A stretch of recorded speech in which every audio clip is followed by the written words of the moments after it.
Hey guys, welcome back to another video. Today we're going to be making my picks for UFC Fight Night Imavov versus Borralho. I'm going to be whispering because it is nighttime and some people are sleeping and I have thin walls. But hopefully the microphone picks it up.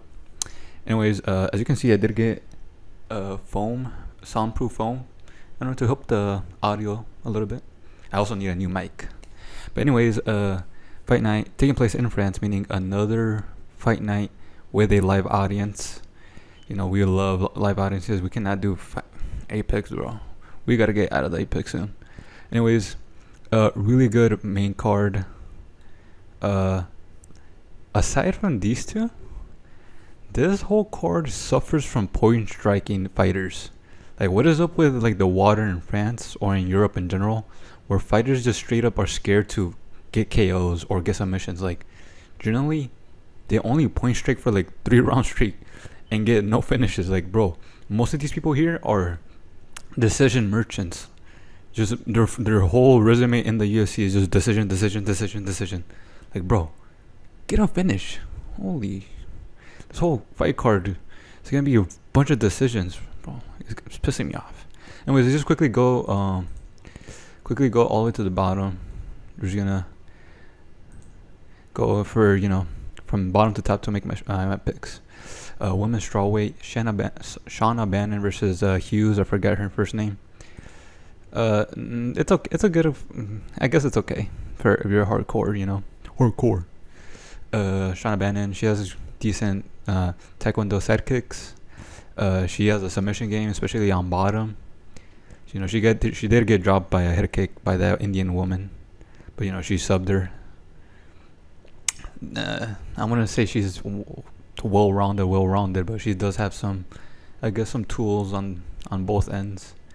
And Hughes, she's more of a like boxer. She has that dirty boxing Yoel Romero style, where she's got that dirty boxing. Anyways,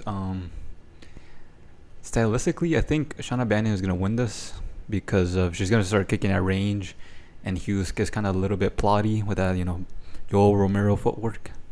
Anyways, and yeah, she's gonna probably just kick at range and win by decision after 3 rounds. So I got her 3-round decision just by kicking at range, and she gets dropped. She can get the submission.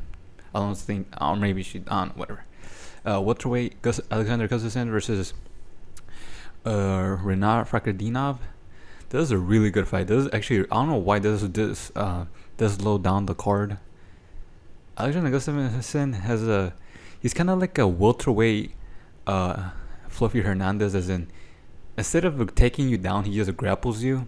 But this basically the same premise as he just holds on to you and gasses you out and breaks you down, and then on the striking he like volume strikes you and beats you like that. So aside from that, he doesn't have the best striking. He just throws the looping punches, leaving his chin up in there. So there's that. And the thing is, stylistically, Renat is gonna shut down his game plan, Alexander's main game plan, and just holding you down, because Renat actually has grappling of his own, really beautiful takedowns. If you look at his fights, so I think Renat's gonna just straight up shut down Alexander Gustafsson's game plan, and then being the more cleaner striker, Renat is gonna get him. I think he's gonna beat him at the 3 rounds, if not breaking and finish Alexander probably the late 3rd round stoppage. So I got Renat on this one.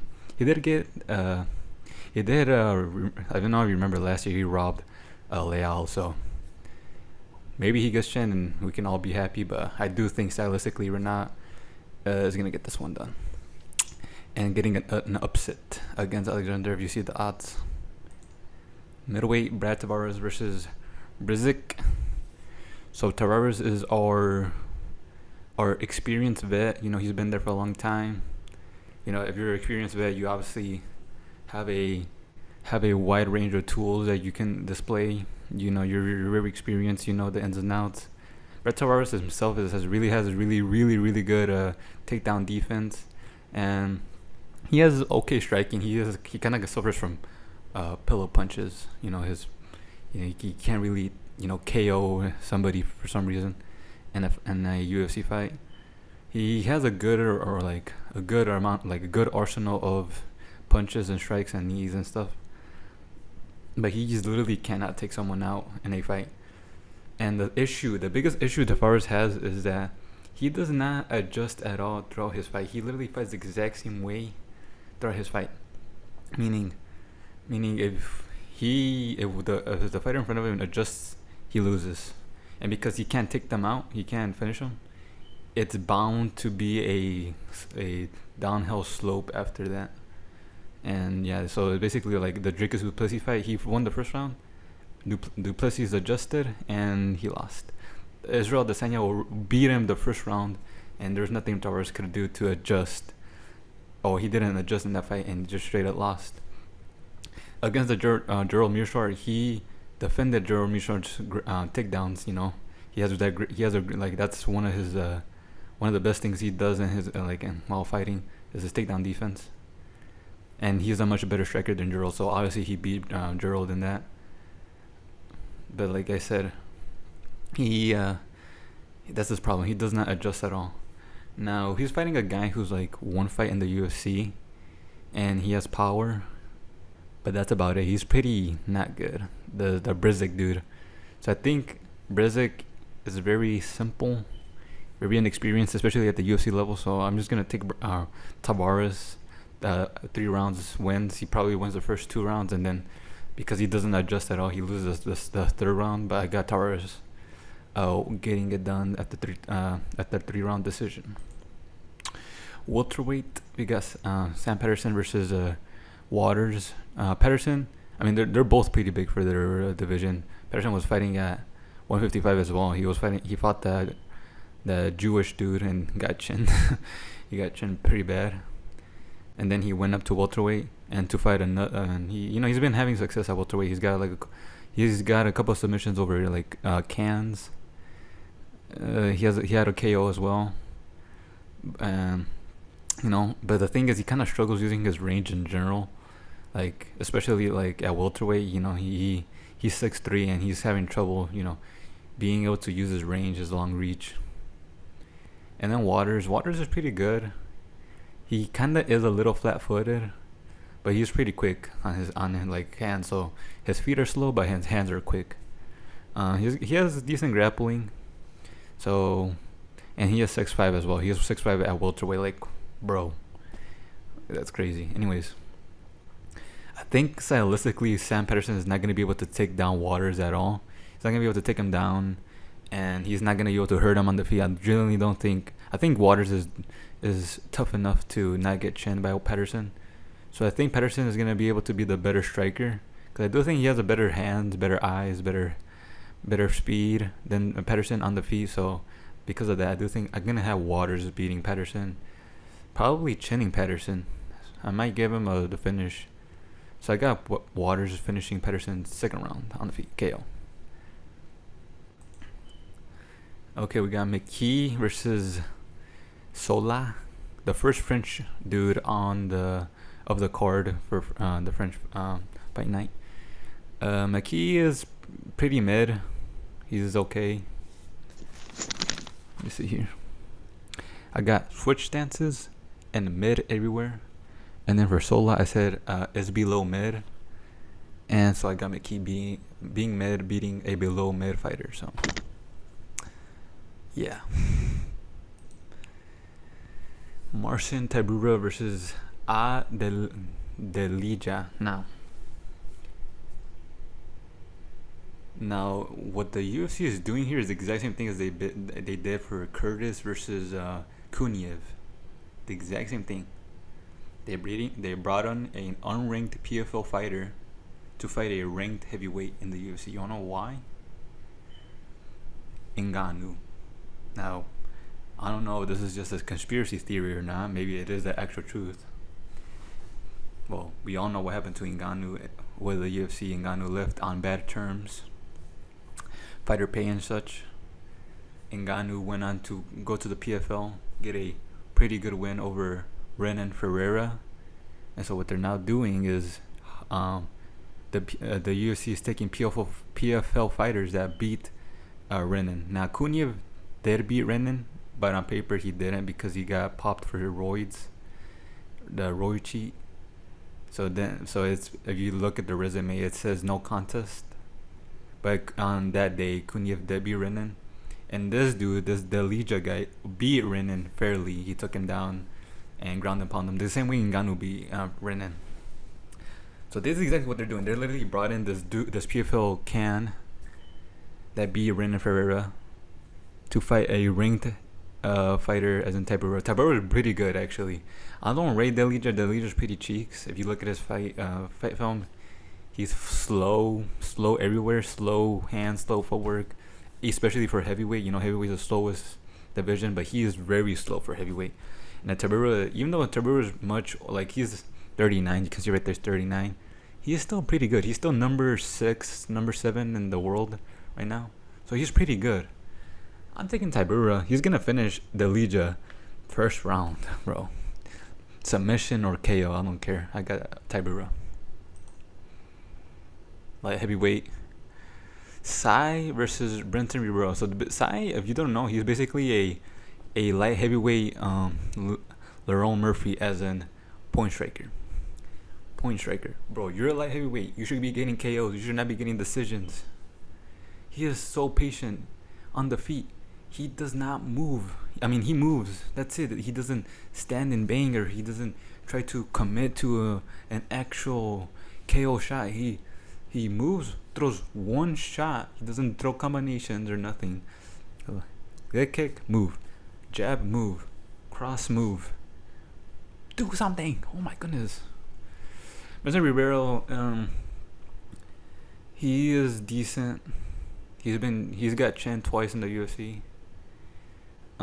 Can't blame him. He got chin by two really good light heavyweights, Zhang and the other dude, the Russian guy, or is he not Russian? I don't remember. Anyways, Mr. Ribeiro himself, has power. Bro, I'm gonna be honest. I don't know who I'm gonna pick. I might actually, because of Ribeiro. I don't know if you remember. He got destroyed by Zhang, and then went on to have a pretty slow, undynamic performance against some other light heavyweight. I forgot who. I'm gonna be honest. I'm pretty sure it's gonna be a point striking match, because Ribeiro got chinned once again, and then he's gonna be really patient in this fight, and Sai is naturally patient. So I'm gonna have Sai using that confidence, fighting a unconfident Ribeiro, outstriking him very boringly, no finish. I got Sai 3-round decision. Yeah, and then the last fight at featherweight, we got William Gomis versus Ruchala. Gomis is pretty good. Gomis, he is a how to explain this? He's a little flat-footed, but he has decent striking, decent grappling. He's pretty decent everywhere, slightly above average in all his stats. But he does suffer from point striking syndrome. These French people, these Europeans in general, but specifically French, they suffer from that point striking.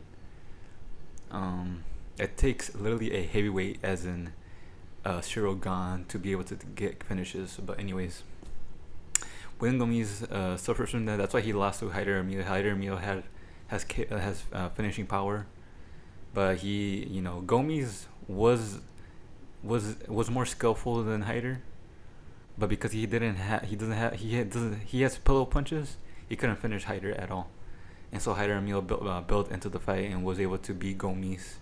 Take away his O.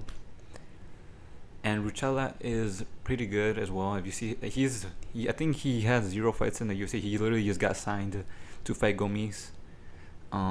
He has a decent record in the regional scene. Sorry. Ribeiro. Alright, so I remember he has really great kicks. Ruchala has, if you see his fights, he has amazing kicks. I wouldn't even say he has a bad striking though, like bad boxing. So amazing kicks, bad boxing. So if you were to, you wouldn't really call him a kickboxer. You always call him a kicker, basically. But his kicks are really nasty. He has a really nasty spinning back kick, decent, really good head kicks, leg kicks. He's good. He's a good kicker. I don't know if that's enough to beat Gomis, But because Gomis has no power in his anything, I'm gonna go for the underdog and go for Ruchala. No, shoot, should I go Ruchala? Gomis is good, but I don't know. Actually, never mind. I might be stupid picking. You know what? I'm gonna go with Gomis beating Ruchala. Yeah, I'm gonna go with Gomis. I'm being stupid. I don't know why I chose Ruchala. Gomis' decision. He's more skilled. Now onto the main card. We got Pitbull versus Keita at featherweight. Pitbull. He's decent. Beat Delija, lost to Yair. How's that possible? He's well-rounded. Has boxing, has kickboxing, has grappling. This Keita dude has really good footwork. If you see his regional fights, really good footwork. Horrible boxing. He has power, but he leaves himself open big time. Punches really wildly. Leaves chin up in the air. No straight punches at all. Not now straight punches to set up those looping punches he constantly throws. This dude needs a boxing coach. Anyways, I'm gonna go Pitbull, bro.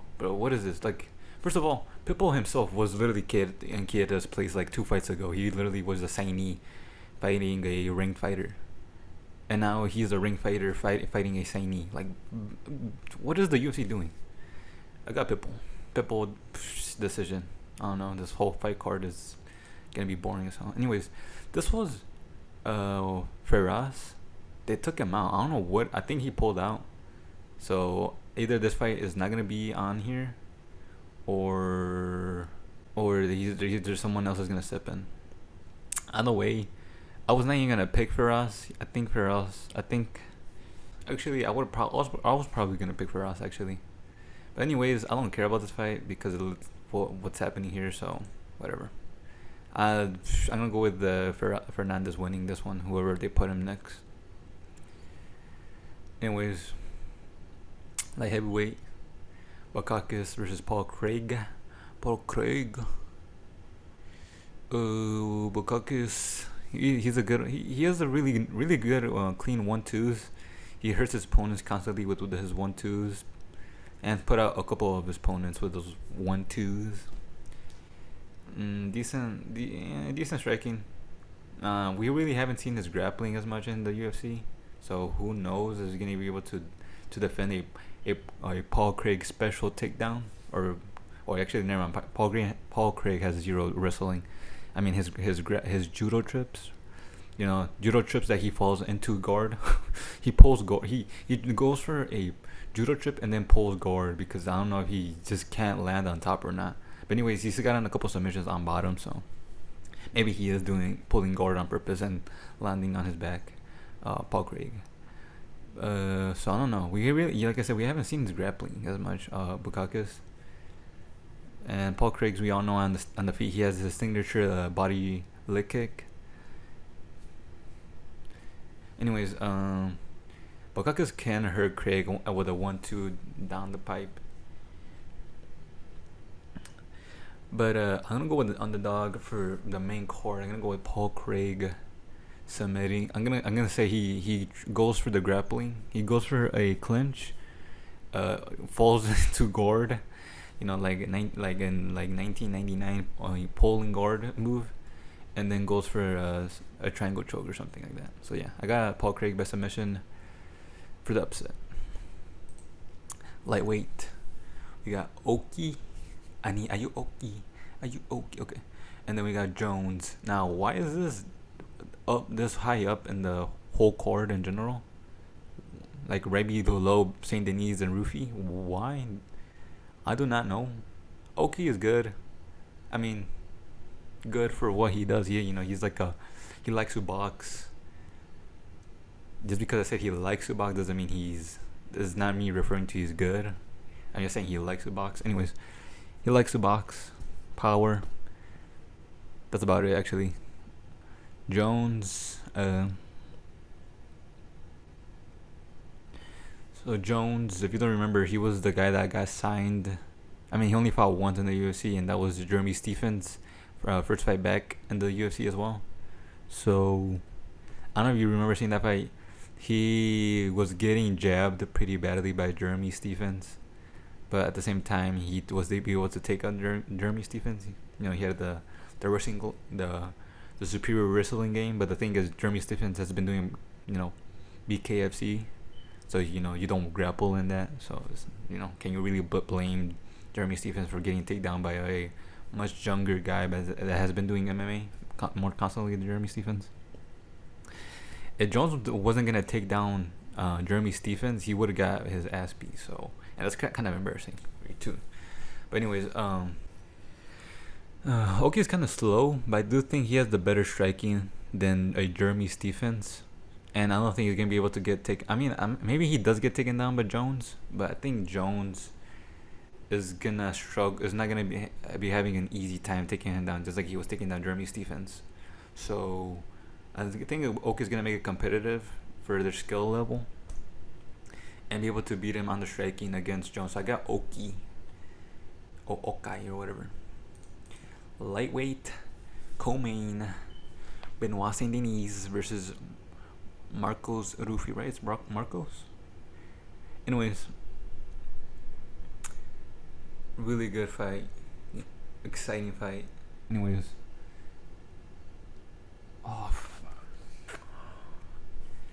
Benoit is very hittable. If you didn't know that, he's very hittable. And Ruffy is very good at hitting. Benoit has really good grappling, even though he did get out grappled by what's his name?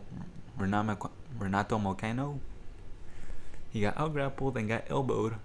Funny enough, second round that fight, he had one eye. He was out striking Moicano, and then the fight got stopped by the doctor. Fuck you, doctor. Anyways, Denis is good, very good. Has been getting finishes before the Dustin fight against Cans, but finishes are finishes. And he did get stopped twice, as in the Dustin fight and the Moicano fight. The Dustin fight, he was doing really good until he wasn't. I know that I know that you can take that as in, you're just coping, bro. He was out grappling Dustin. He was doing a better job out grappling Dustin than Islam was doing. He can literally out grapple Ruffy. I'm gonna be banking on Benoit out grappling Ruffy for this fight night. Ruffy is really good. He's literally the second coming of Conor McGregor. There's plenty of Conor McGregor clones right now in the UFC. Maybe we can get a Conor clone versus Conor clone, as in Ruffy versus Ilya. But anyways, I'm gonna go with Benoit, bro. I like Benoit. Fighting nerds are exciting, bro. Fighting nerds are really good. You wanna know why they're really good? Not only are they super technical, they are random at times. Like, they will throw the most random thing out there and catch you with it. And not only that, they adjust throughout the fight. That is crazy. Like, how are you technical, wild, and you are smart, thinking in the cage, bro? That is a cheat code, bro. Dude, these fighting nerds are crazy good. But yeah, I'm gonna go with Benoit. I like Benoit. He has a really cool backstory, as in he was a special ops, a French special ops or something like that. That's really cool. Yeah, I'm gonna go with Benoit winning with the grappling.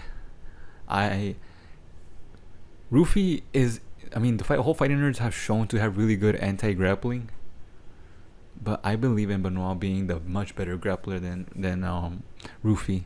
So I'm gonna go with Ruffy. Oh, bro, but I'm telling you right now, Ruffy could easily chin Benoit in the first round, bro.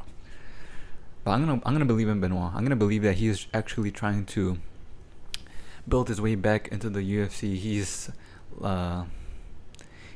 suffered defeat in the UFC. Ruffy hasn't. It's been a while since Ruffy has lost.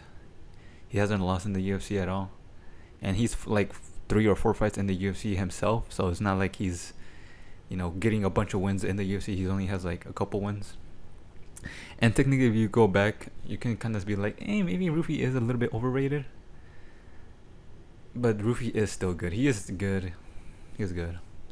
So I got Benoit getting it done. Ruffy can easily get this done, but I believe in Benoit. Middleweight main event for Paris. Is it Paris or is it just France? It's France, Paris. Okay, so it is Paris. I'm